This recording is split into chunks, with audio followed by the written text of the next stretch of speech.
In 1849, in the suffocating humidity of the South Carolina Lowcountry, Elara Vance became the architect of a secret that would poison the very soil of her inheritance.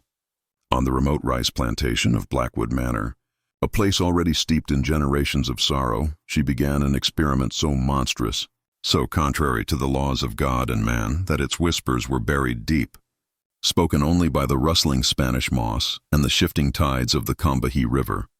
Her husband, a man of weak constitution and even weaker will, had been laid to rest a year prior, leaving her the sole mistress of 1,000 acres of marshland, a decaying mansion, and over 100 enslaved souls. But Elara did not see debt and despair. She saw a canvas. She saw an opportunity to cultivate a new kind of legacy, one born not of love or marriage, but of absolute control. The plan that took root in her mind during those long, silent nights was not merely about creating more laborers to work the unforgiving rice fields. No, it was about perfecting a bloodline. It was about creating a new caste of human being, bound to Blackwood Manor not just by chains but by blood. Her blood. And to achieve this perverse vision of eternity, she would not just use the bodies of the enslaved men she owned. She would use her own daughters. She would turn her own flesh and blood into the vessels for a horror that history has tried, and failed, to forget. Can you even begin to imagine the silence in that house? The quiet calculation behind a mother's eyes as she looks upon her daughters, not as children, but as instruments for an unholy creation. Elara Vance was a woman carved from porcelain and steel. To the Charleston society that remembered her, she was a Danforth, from a family whose wealth was as old as the colony itself. Educated, poised, and possessing a chilling, almost supernatural stillness. But isolation had changed her. Blackwood Manor was a world unto itself, a kingdom of cypress swamp and waterlogged fields, miles from the nearest town. Here, the rigid rules of society became suggestions, and a person's true nature, or their madness, could fester without witness. Her husband's death had not broken her. It had unleashed her. She believed the world outside was crumbling, corrupted by weak men and moral decay. She saw the institution of slavery not as a mere economic engine, but as a flawed tool for a grander purpose. The constant threat of rebellion, the financial drain of purchasing new slaves, the impurity of their varied origins, she saw these as engineering problems to be solved. And her solution was as elegant as it was diabolical. She would create a workforce that was biologically loyal, a population whose very DNA was entwined with the ruling family. A people who could never truly run because they would be running from themselves. She began her work not in the fields but in the library. She devoured obscure texts on animal husbandry, on Roman slave breeding practices, on the nascent, dangerous theories of eugenics that were whispered in European academic circles. She filled a ledger with her elegant, spidery script, not with accounts of rice and indigo, but with calculations of heredity. She called it her Book of Cultivation. In its pages, human beings were reduced to stock, sires, and dams. Traits like strength, compliance, and even eye color were noted and cross-referenced. This was not the diary of a mad woman. It was the meticulous project plan of a biological tyrant. You're not supposed to know this, but a fragment of a letter attributed to a visiting cousin in 1848 described Elara as having an unnerving preoccupation with the permanence of her line, speaking of her daughter's futures as one might speak of planting a forest of oak. At the heart of this web were her daughters, Seraphina and Isolde. Seraphina, at 17, was the image of her mother, pale, with hair the color of dark honey, and eyes that held a permanent, haunted stillness. She was the compliant one, the vessel her mother had been priming for years. Raised in an environment of absolute psychological control, taught that her purpose, her very salvation, was tied to the continuation of Blackwood Manor, Seraphina had been stripped of her own will. Her mother's word was scripture. Her mother's plan was destiny. Isolde, younger by 2 years, was different. She had the fire of a Lowcountry storm in her veins. Her hair was darker, her gaze defiant. While Seraphina floated through the grand, decaying rooms of the manor like a ghost, Isolde watched. She saw the way her mother observed the field hands, not as property, but as a biologist observes specimens. She felt the suffocating weight of her mother's ambition, a presence as thick and cloying as the summer air. The relationship between the three women was a masterpiece of psychological horror. Elara did not rule them with whips or overt cruelty. She used a far more insidious tool, a twisted, suffocating love. She convinced them that this plan was an act of ultimate preservation, a sacred duty to their ancestors and to God himself. She told them they were not mere women, but priestesses of a new order, birthing a new people for a new world. To Serafina, this was a holy mission. To Isolde, it was a beautiful cage whose gilded bars were slowly closing in.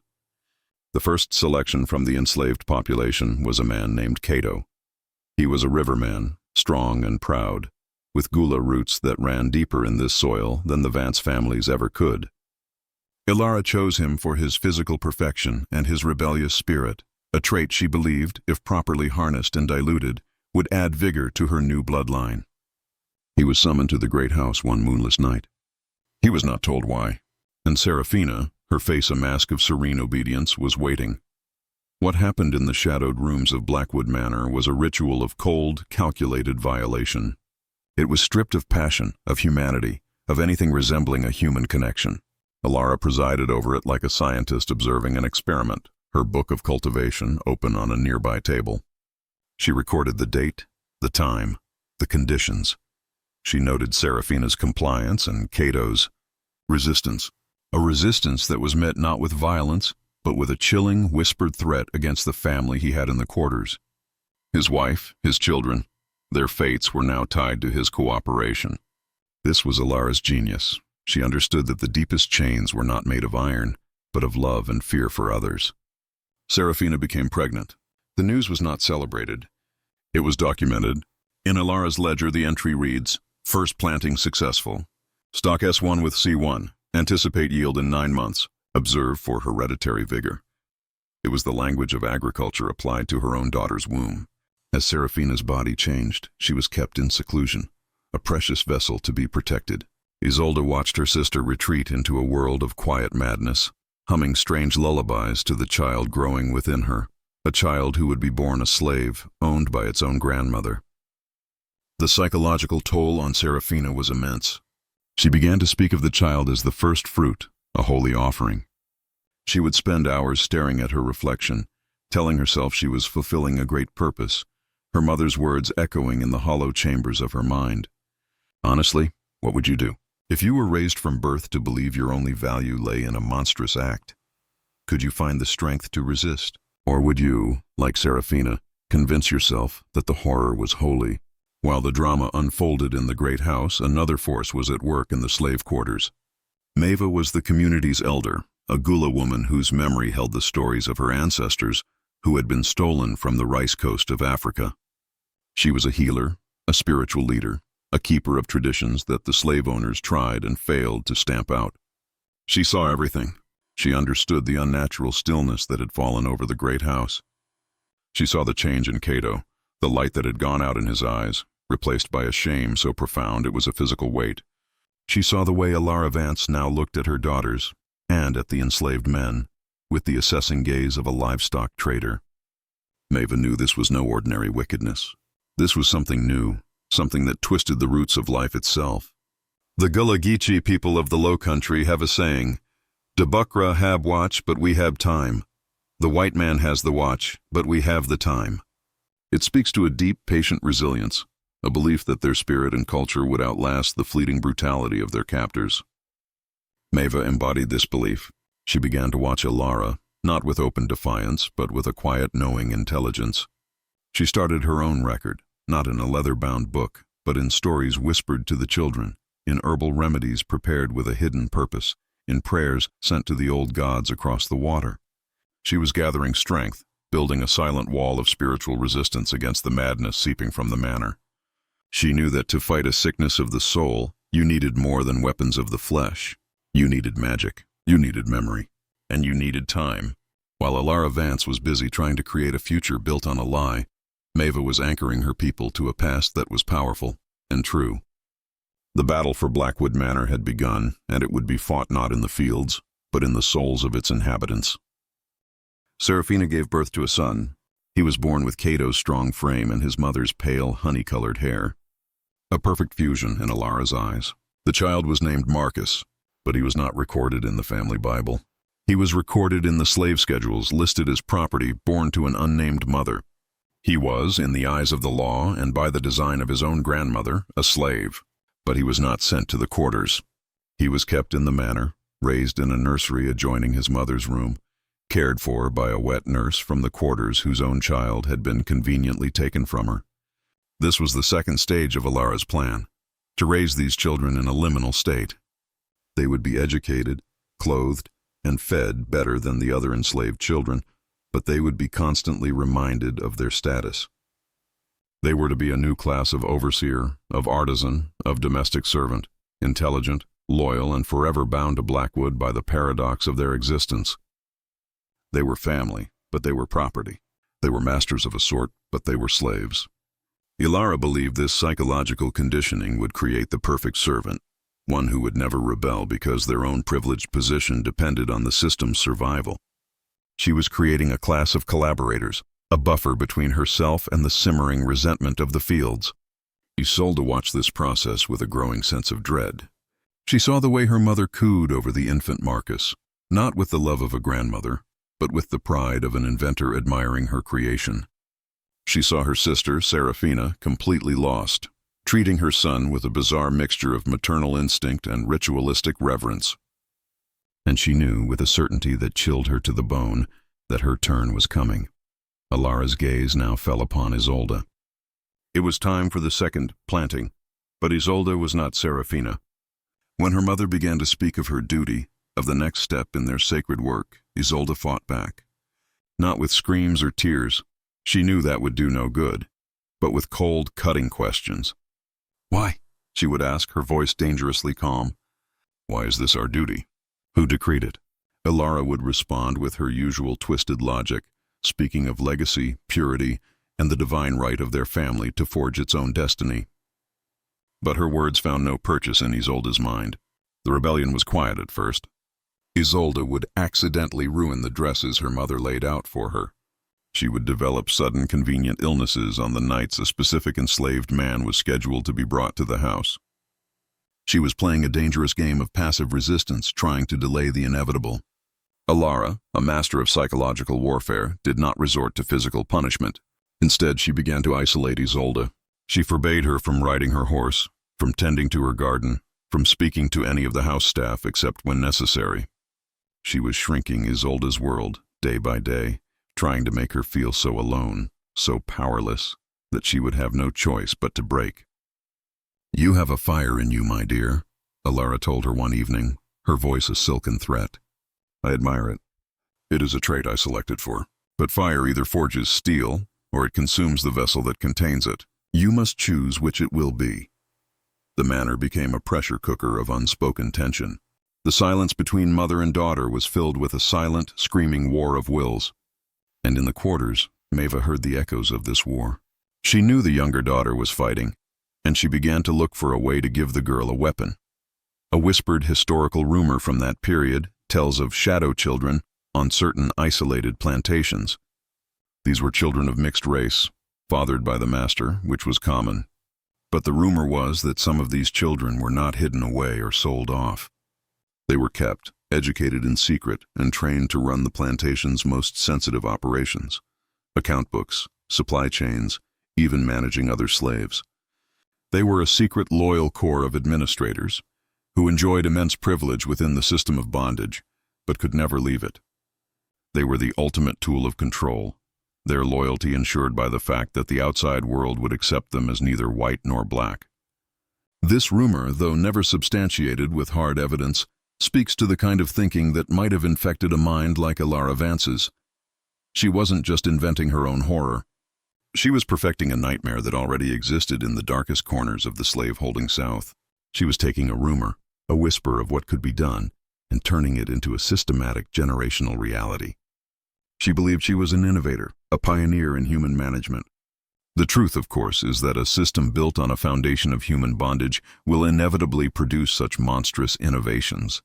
The absolute power it grants is a poison that rots the soul of the oppressor, turning them into something that even their own peers would fail to recognize.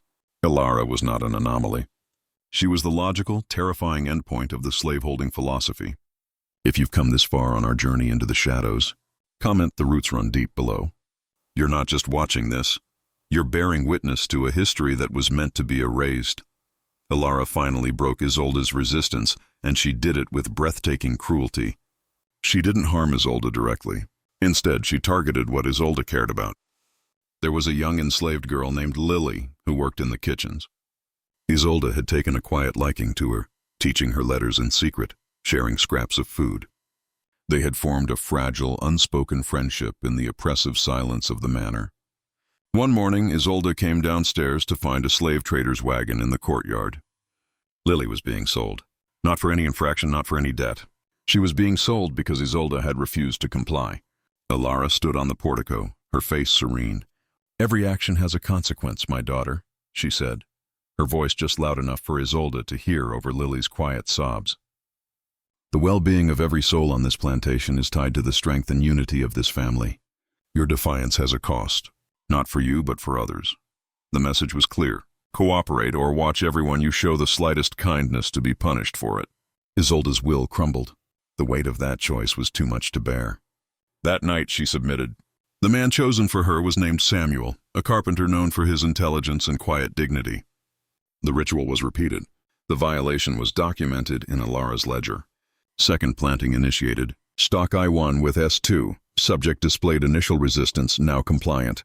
Anticipate yield with favorable traits of intelligence and fortitude. Isolde became pregnant. But unlike her sister, she did not retreat into madness. She retreated into a cold, silent fury. A seed had been planted in her womb, but a different kind of seed, one of violent, vengeful hatred, had been planted in her heart.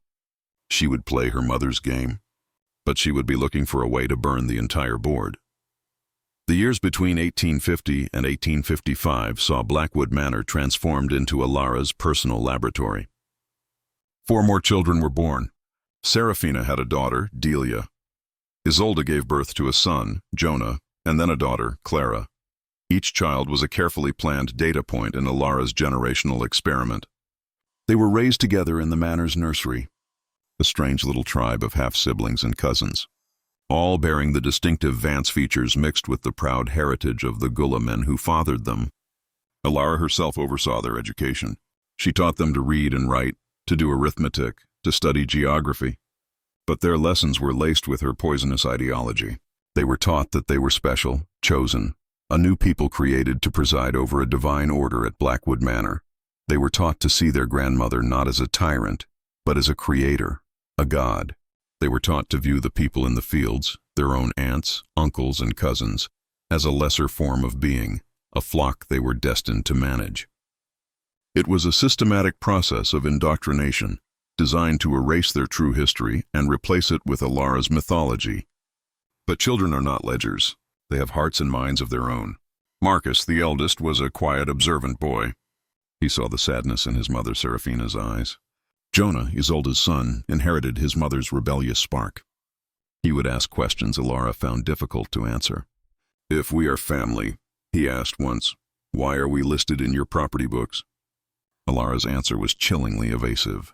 "The world outside has foolish laws, my child. Here, in our home, we follow a higher law. The book is for them. Our blood is for us." The children lived in this state of calculated confusion, a world of contradictions they could not yet understand. And all the while, their mothers, Serafina and Isolde, watched them, one lost in a fog of delusion, the other burning with a secret, patient rage. In the quarters, Maeva's spiritual resistance grew stronger. She could not fight Elara's system head-on, so she fought it from the inside out. She began to subtly counteract Elara's indoctrination. When the children of the manor were allowed supervised visits to the quarters, Maeva would be there. She would tell them the old stories, the tales of Anansi the spider, the clever trickster who could outsmart the most powerful beasts. The message was clear. Intelligence and cunning can defeat brute force. She taught them the names of the plants in the swamp, not just the ones for healing, but the ones for poison. She would sing them Gullah spirituals, songs whose lyrics spoke of freedom and escape, coded messages hidden in plain sight. "Follow the drinking gourd," she would hum, a song that was a secret map to the north. Elara saw these interactions as harmless, a quaint diversion for the children. She underestimated the power of what Maeva was doing. She didn't understand that Maeva was giving the children something she never could, a sense of identity that was not tied to Blackwood Manor. She was giving them a connection to a history, a culture, and a people that Elara was trying to erase. One day, Maeva gave young Jonah, Isolde's rebellious son, a small carved wooden figure. "This is for you," she whispered. "He protects those who have a journey to make." It was a simple, powerful act of subversion. She was arming the next generation, not with knives, but with knowledge, with identity, and with hope. A dangerous thing to give a prisoner. The contrast was stark. In the great house, Elara was trying to build a future based on controlling genetics. In the quarters, Maeva was preserving a past based on the resilience of the human spirit. The soul of the next generation was the battlefield. As a surreal, chilling visual, consider the nursery at Blackwood Manor. It was not a place of warmth and childish joy. It was a laboratory. The walls were not painted with playful scenes, but with detailed, hand-drawn maps of the plantation. On one wall, an enormous, intricate family tree was painted, showing the children's lineage. But it was drawn like a chart for breeding livestock. Lines connected S1, Serafina, and C1, Cato, to yield M1, Marcus. Their own identities were reduced to alphanumeric codes on the wall of the room where they slept. Each child had a small, identical cot. At the foot of each cot was not a toy box, but a small wooden chest. Inside was not a collection of playthings, but a personal ledger. From the age of 5, each child was required to keep a daily journal, recording their activities, their lessons, and their thoughts. Elara would read these journals every week, monitoring their psychological development, looking for signs of deviance or undesirable traits. Can you imagine that? A childhood where your own thoughts were not private, where your very soul was being monitored and graded like a school assignment. There were no bright colors in the room. Everything was muted shades of gray, brown, and cream. The only splash of color came from a collection of butterflies pinned under glass on one wall. A gift from Elara. Hundreds of them, their beautiful wings frozen forever. It was a perfect metaphor for the children themselves. Beautiful, unique creatures captured and pinned in place, their potential for flight stripped away, preserved only for the detached admiration of their collector. The room was silent, orderly, and deeply, profoundly wrong. It was the sterile heart of Elara's monstrous vision. The first crack in Elara's perfect system appeared in 1856. Marcus, the eldest boy, was now 7 years old. He was intelligent and, thanks to Maeva's influence, deeply inquisitive. He had learned to read with astonishing speed. One afternoon, while exploring his grandmother's library, a room he was usually forbidden from entering, he found it. The Book of Cultivation. Elara had carelessly left it on her desk. To Marcus, it was just a fascinating book filled with his grandmother's script, full of names he knew, his own, his mother's, his cousins. But he couldn't understand the strange language. Planting. Stock. Yield. He took the book to the one person he trusted to tell him the truth. His mother, Serafina. He found her in the garden, staring blankly at the roses. "Mother?" he asked, his young voice full of innocent curiosity. "What does this book mean?" Serafina looked at the open page. She saw the cold agricultural terms describing her own violation, the birth of her own son. For a moment, the fog of her conditioning seemed to part. The careful walls her mother had built around her mind trembled.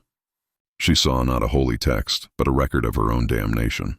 She snatched the book from his hands, her eyes wide with a terror Marcus had never seen before. "You must never look at this," she whispered, her voice shaking. "Never. This is a book of sins." She fled back into the house, leaving Marcus alone in the garden, more confused than ever. He had asked a simple question and had shattered his mother's fragile peace. For the first time, he began to understand that the world of Blackwood Manor was built on a secret, and that the secret was something terrible. He didn't know what it was, but he knew the truth was hidden in that book, and he knew he had to find out what it said. Serafina's reaction sent ripples through the house. She fell into a deep, silent depression, refusing to eat, refusing to leave her room. Her carefully constructed reality had been pierced, and she had no defense against the truth that was flooding in. Elara was furious, not with Serafina, but with Marcus. She saw his curiosity not as a sign of intelligence to be nurtured, but as a dangerous flaw in her creation, a genetic echo of Cato's rebellious spirit. She summoned the boy to her study. The room was dark, filled with the scent of old paper and beeswax. Elara sat behind her massive desk, the book of Cultivation closed before her. "You have upset your mother," she said, her voice devoid of emotion. I only asked a question," Marcus stammered. "Some questions are doors best left unopened," Elara replied. "Your purpose here is to learn what I teach you, to do as I command you, and to contribute to the future of this family. Curiosity that leads to disharmony is not a virtue. It is a defect I will correct." His punishment was not a whipping. It was psychological. For a month, he was subjected to re-education. He was isolated from the other children. His lessons were replaced with hours of rote memorization, copying passages from texts Elara had chosen about duty, obedience, and the natural order of things. He was forced to write 1,000 times, "My will belongs to the family. My purpose is to serve." Elara was trying to scrub the defiance from his mind, to break his spirit of inquiry, but she failed. The punishment only solidified his resolve. It taught him that the book held a truth so powerful that his grandmother was terrified of it. He now had a mission. He would learn what the words meant. He would understand the sin his mother had spoken of. Elara thought she was reimposing control, but she was creating her first true internal enemy. While Marcus was being re-educated, Isolde saw her chance. With Elara's attention focused on the boy, the security around the manor grew slightly lax. Isolde had been watching her mother for years, noting her routines, the way she managed the plantation. She knew her mother kept a small locked box in her study, a box that held not just the key to the library, but also letters from the outside world, and more importantly, a small amount of cash. It was a long shot, a desperate plan, but she had to try. She had to get a message out. She enlisted the help of her son, Jonah. At only 6 years old, he was small and quick, and his grandmother paid him less attention than she did Marcus. He could slip through the house unnoticed. One night, during a thunderstorm that covered the sounds of the house, Isolde made her move. While Jonah kept watch, she picked the simple lock on her mother's study door, a skill she had secretly practiced for months. Her hands shaking, she found the box. Inside, just as she'd hoped, were a few dollars and, more importantly, a letter from a lawyer in Charleston discussing the sale of a neighboring property.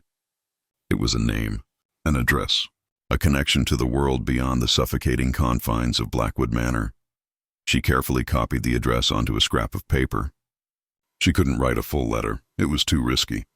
But she could send a message, a plea. She wrote just 3 words. "Help us, Blackwood." The problem now was how to get it to Charleston. She couldn't trust the regular post, which her mother monitored. She needed an outside agent, and she knew there was only one person on the entire plantation with the courage and the cunning to help her. She had to find a way to get the note to Maeva. Isolde's opportunity came during the annual harvest festival, one of the few times the rigid separation between the great house and the quarters was temporarily relaxed. It was a calculated release valve from Elara, a way to maintain morale. There was music, food, and a carefully supervised celebration. In the chaos of the evening, surrounded by the sounds of drums and singing, Isolde found Maeva near the great bonfire. She pressed the small folded note into the old woman's hand.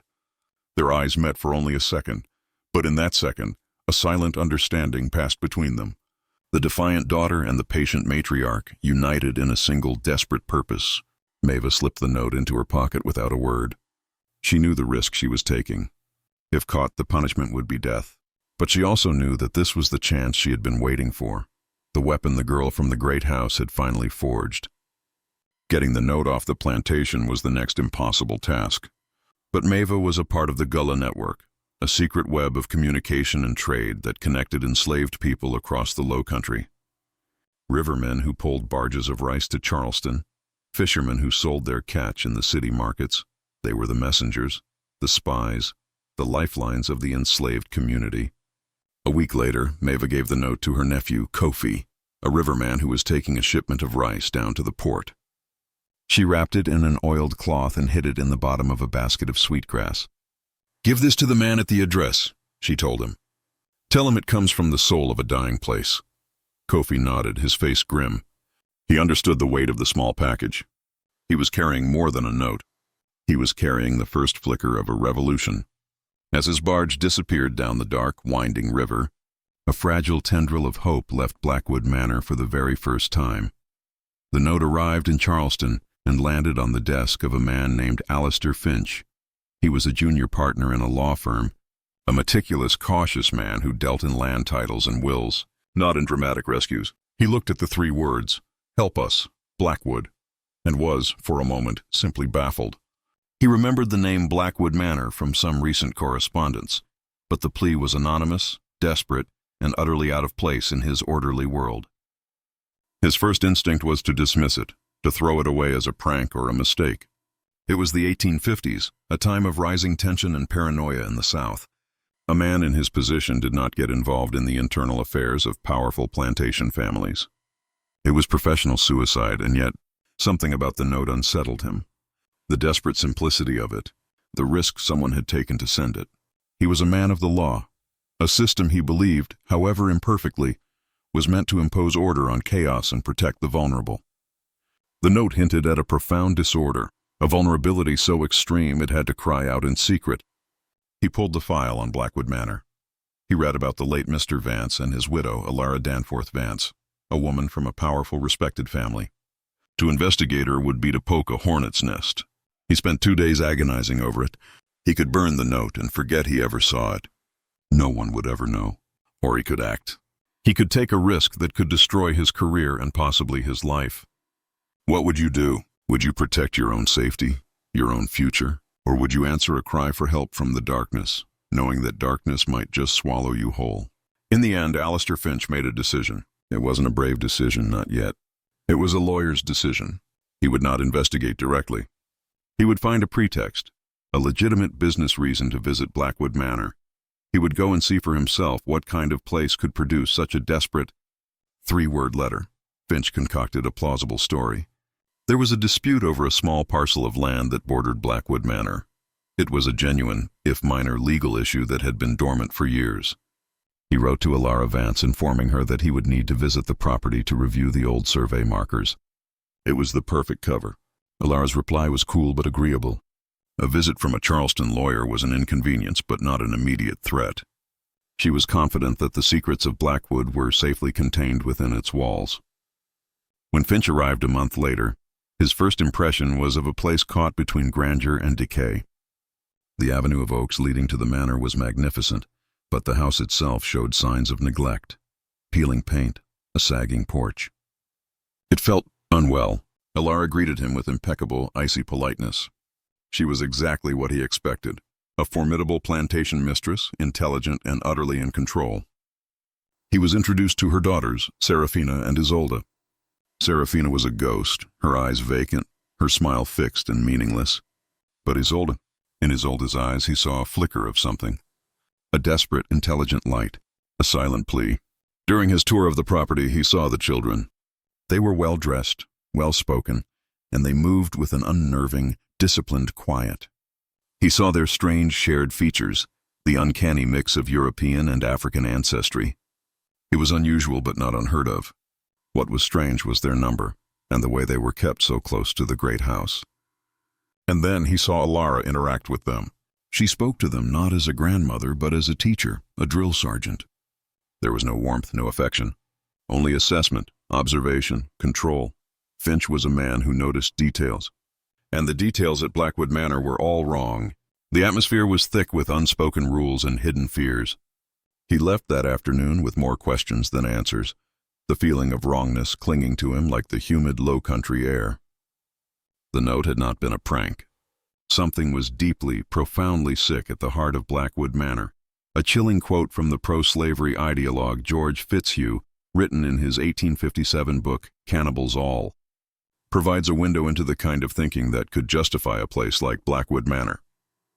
He wrote, "The Negro slaves of the South are the happiest, and in some sense, the freest people in the world. The master's interest prevents his reducing the slave's allowance or wages in infancy or sickness. He is a child and must be governed as a child.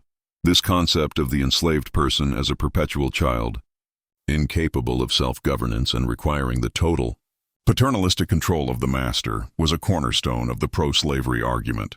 It was a lie, of course, a monstrous rationalization for a system of brutal exploitation. But a mind like Elara Vance's would have seized on this idea and taken it to its terrifyingly literal conclusion. If they are children, then they must be governed in all things. Their families, their bodies, their very bloodlines become just another resource for the master to manage for their own supposed good. She wasn't just an owner of people.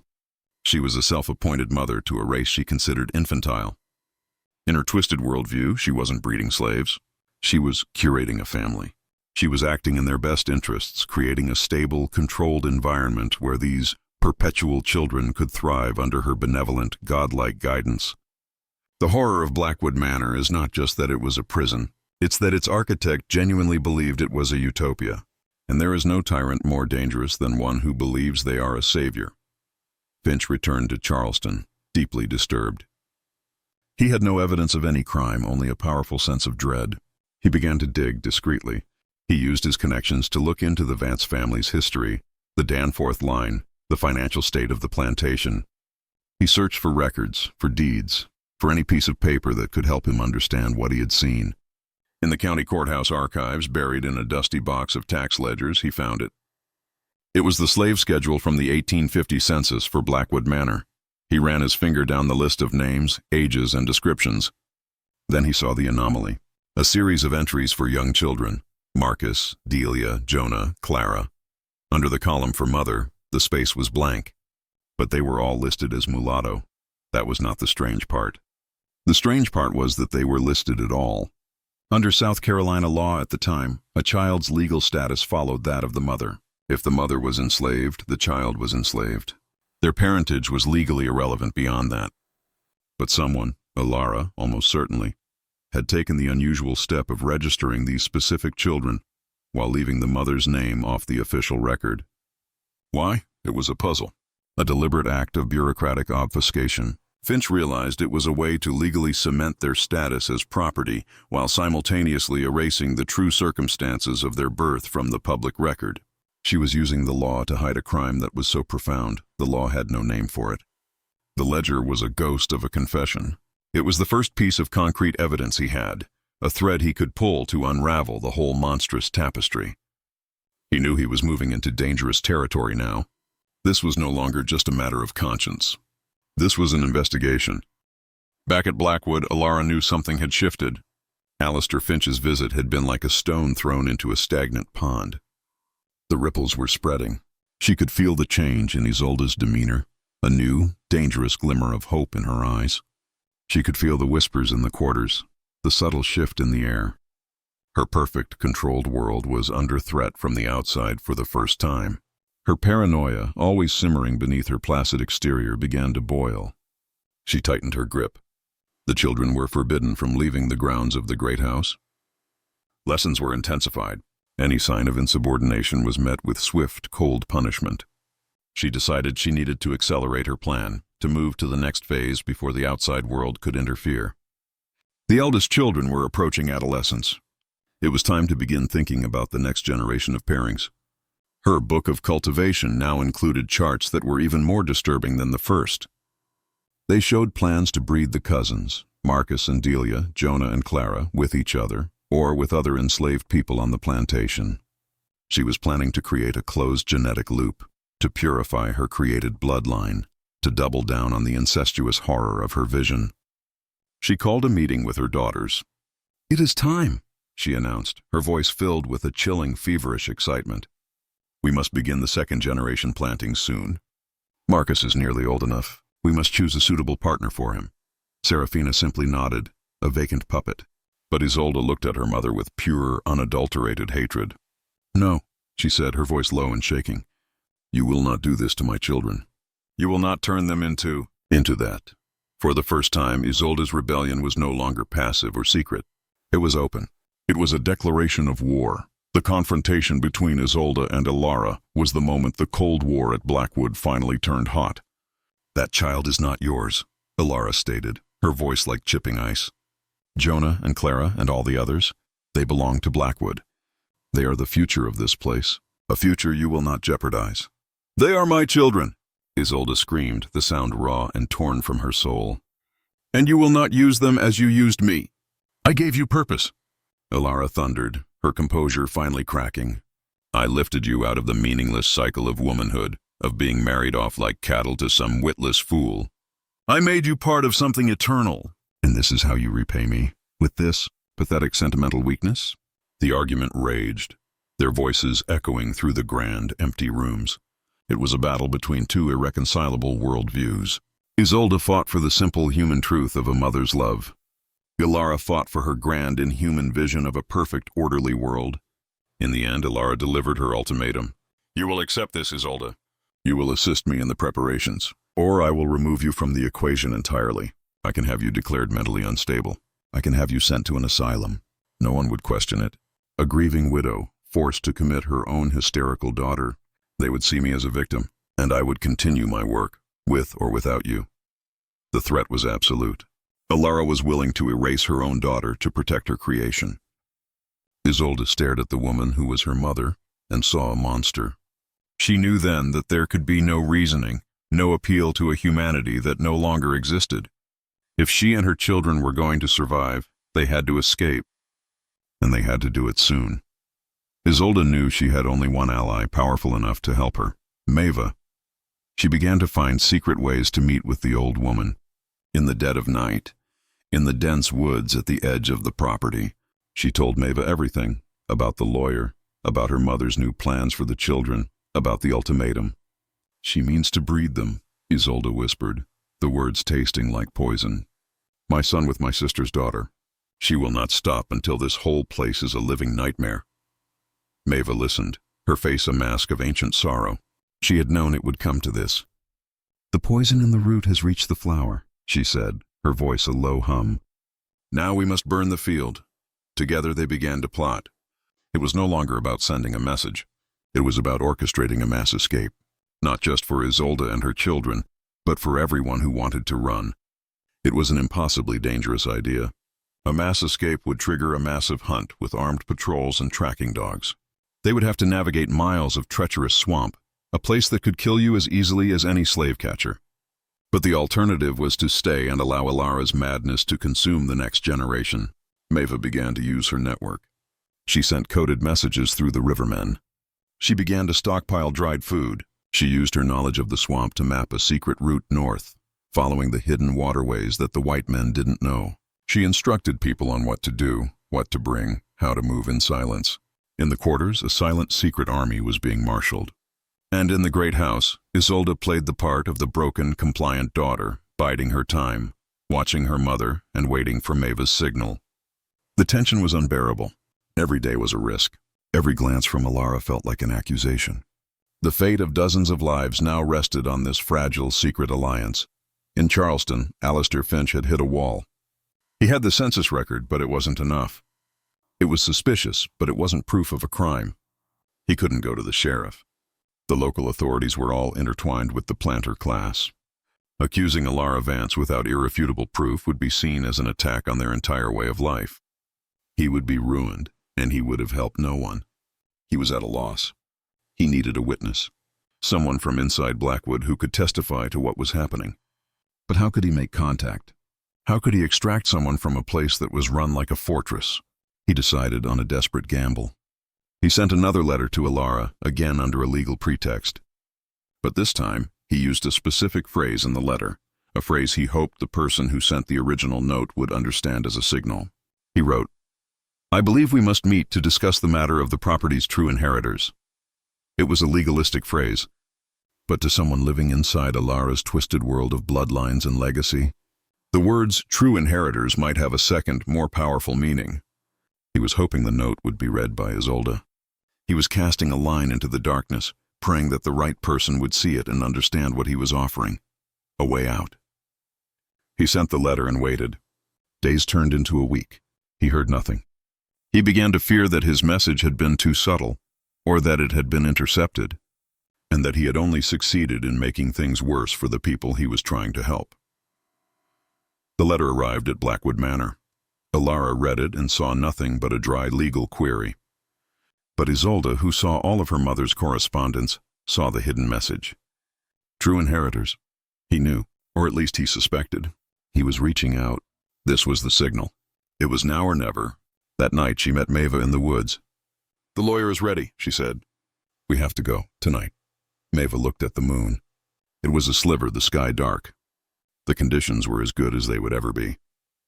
"Go back to the house," Maeva instructed. "Get your children." And the oldest boy, Marcus, his mind is sharp. "We will need him. Tell him only that you are taking him to safety. Be ready when you hear the call of the barred owl. Not the real one, the one who calls 3 times. That is the signal. All will move at once." Isolde raced back to the manor, her heart a frantic drum against her ribs. Getting her own children, Jonah and Clara, would be easy.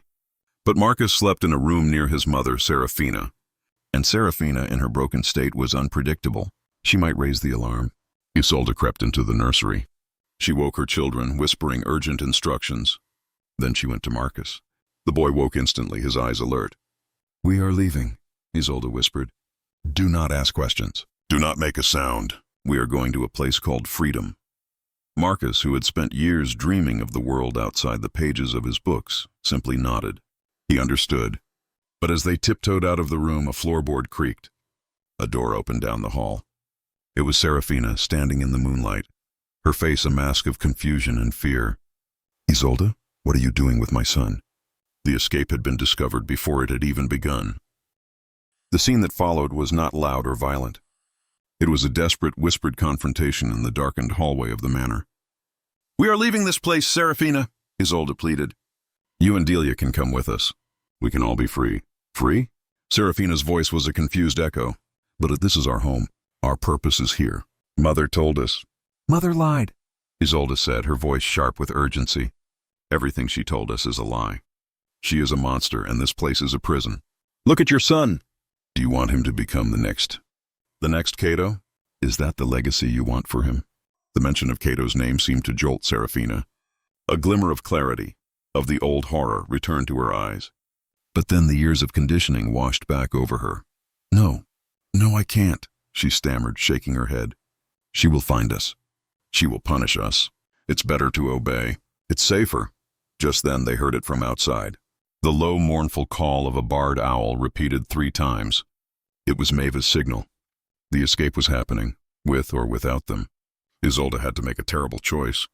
She could stay and try to convince her sister, wasting precious time and risking capture for everyone. Or she could leave her sister behind. She grabbed Marcus's hand. "I'm sorry, Serafina," she whispered, her heart breaking. "I'm so sorry." She turned and ran, her own 2 children following, leaving Serafina standing alone in the hallway, a tragic figure trapped between 2 worlds, unable to save herself. But as Isolde and the children reached the back stairs, Serafina did something unexpected. She didn't scream for their mother. She didn't raise the alarm. She simply went back into her room and closed the door. In her own broken way, she had made a choice. She could not bring herself to run, but she would not stop her son from doing so. It was the last, most courageous act of a shattered soul. What followed was a desperate flight through the darkness. Isolde and the 3 children met up with a group of nearly 30 people from the quarters, all moving like shadows through the woods. Maeva was at the head, guiding them toward the swamp, her presence a calming force in the chaos. But Elara was not a fool. She had security measures in place. The overseer, a cruel man named Jacobson, had a pack of tracking dogs. The alarm was raised within minutes. The sound of the baying hounds echoed through the night, a sound of pure terror. It sent a jolt of panic through the escaping group. They ran faster, crashing through the undergrowth, the children sobbing in fear. They reached the edge of the swamp, the air thick with the smell of mud and decay. The water was black, filled with unseen dangers. "This way," Maeva commanded, leading them onto a hidden, half-submerged path she knew. The dogs were getting closer. The shouts of the patrol could be heard behind them. They were a few hundred yards from the river, where Kofi was waiting with a barge hidden in the reeds. They were so close, but the dogs were faster. Just as the river came into view, the pack burst through the trees, followed by Jacobson on horseback, a lantern held high. They were caught. There was nowhere left to run. But then something happened that no one could have predicted. From the back of the group, Cato, the father of Marcus, and Samuel, the father of Jonah and Clara, stepped forward. They had stayed behind along with a few other men to act as a rearguard. They were armed with cane knives and axes. They were not running anymore. They stood between the dogs and their children, their faces grim and determined. For the first time in their lives, they were fighting back. The fight at the edge of the swamp was brutal and short. It was not a battle. It was an act of pure, desperate rage. Cato and the other men threw themselves at the dogs and the overseer, a lifetime of suppressed fury unleashed in a single violent explosion. Their goal was not to win. Their goal was to buy time. "Get the children to the boat," Maeva screamed at Isolde. Isolde didn't hesitate. She grabbed the children and half-dragged, half-carried them the last few yards to the riverbank, where Kofi's barge was waiting. They scrambled aboard, along with the other women and children. Maeva was the last one to get on, turning back to look at the fight. She saw Cato fall, brought down by the dogs.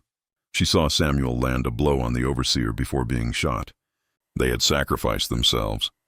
Their final act was not as slaves, but as fathers, protecting their children. Kofi pushed the barge off into the current, the flat-bottomed boat gliding silently into the dark water. From the shore they could hear the dying screams and the triumphant shouts of the patrol. Then a figure appeared on the riverbank, illuminated by a lantern. It was Elara. She had come to witness the capture herself. She stood there watching the barge disappear into the night mist.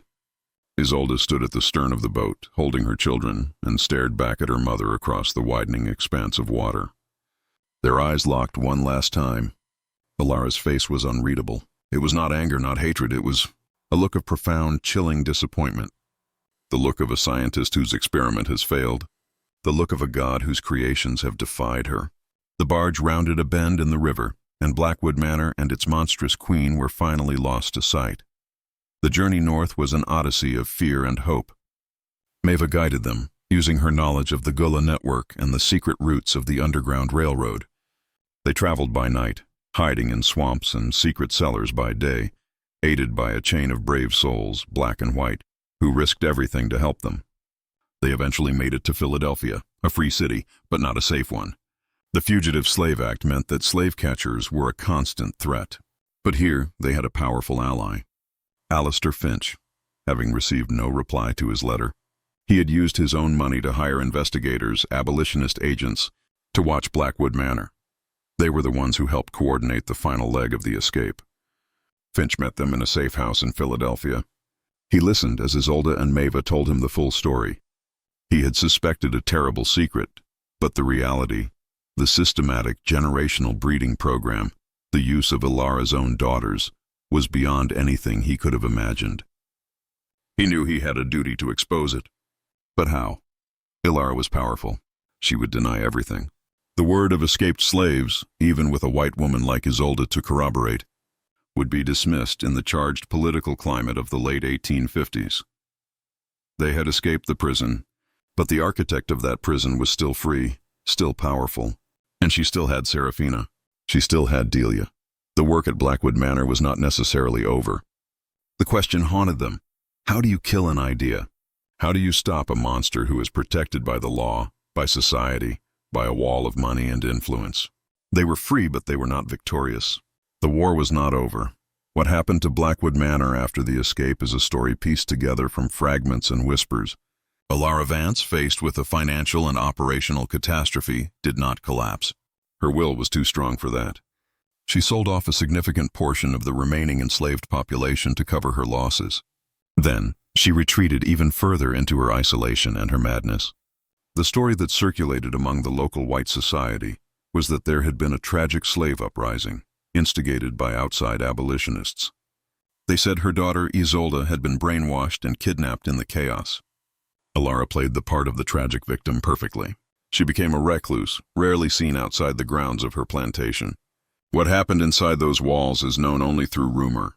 Some say she continued her work using Serafina and her daughter Delia, trying to rebuild her shattered legacy on an even smaller, more intensely focused scale.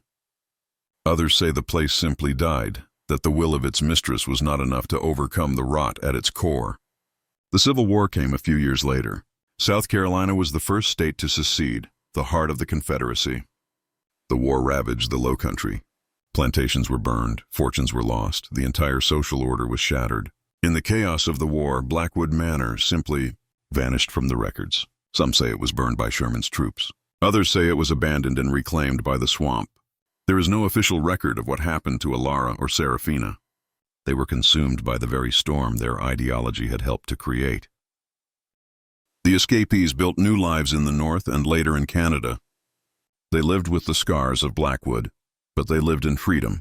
Maeva became a revered elder in a community of freed slaves, a keeper of their history. Isolde married a fellow abolitionist and dedicated her life to the cause, though she rarely spoke of the specifics of her own past. It was too painful, too unbelievable. Marcus and Jonah grew into powerful young men, educated and fiercely intelligent. They both served in the United States colored troops during the Civil War, fighting to destroy the system that had created them. After the war, Marcus became a doctor. Jonah became a newspaper editor, writing fiery editorials that advocated for civil rights. They and their children carried the legacy of Blackwood, but they transformed it. They took the traits their grandmother had tried to cultivate for her own perverse purposes: intelligence, strength, resilience, and used them to build a better world. They were her greatest success and her ultimate failure. They were the living proof that the human spirit cannot be bred or controlled like livestock. It will always eventually seek the light. But the Book of Cultivation, Elara's masterwork of horror, was never found. Did she destroy it?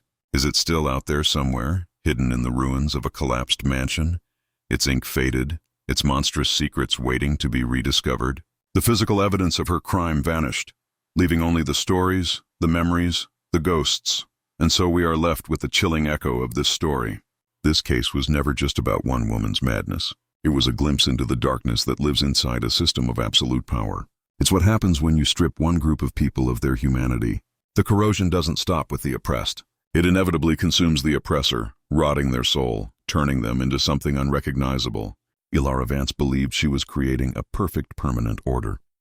But what she built was so unnatural, so fundamentally evil, that it collapsed under the weight of its own sin. It was a house of cards built on a foundation of human souls, and it was always, always destined to fall. The history of places like this is often suppressed, buried under layers of denial and forgetfulness. We tell ourselves that these were anomalies, the work of a few uniquely monstrous individuals. But the truth is, Blackwood Manor was simply the logical extreme of an entire society's pathology. The seeds of that madness were everywhere. Elara Vance just happened to be the one who cultivated them to their most horrifying bloom. She created a legacy, but not the one she intended. Her true legacy is a warning, a whisper from the past that reminds us what happens when we start to see other human beings as tools, as numbers, as anything less than what they are. Section 33, but was everything truly revealed? Or does the real story remain hidden in the shadows of the South Carolina swamp? We have the testimony of the survivors, but the monster herself left no confession. What other experiments did she conduct? What other horrors were committed in that house that were never spoken of, even by those who escaped? The land itself holds its secrets. Locals in that part of the Lowcountry still talk about the area where Blackwood Manor once stood. They say it's a cold spot, a place where the birds don't sing, where the air feels heavy with a sorrow that time cannot wash away. They say that on moonless nights you can sometimes hear a woman's voice, humming a strange, tuneless lullaby. What do you think really happened to Elara and Serafina in the end? Did they die in the war, or did they simply vanish, creating new identities for themselves? Leave your thoughts below, and subscribe to The Sealed Room for more untold stories like this one. Because the truth is, history is filled with locked rooms and buried secrets. And sometimes, if you listen closely, you can still hear the scratching from the other side of the door. Remember this: every system of oppression requires its participants to believe in a lie.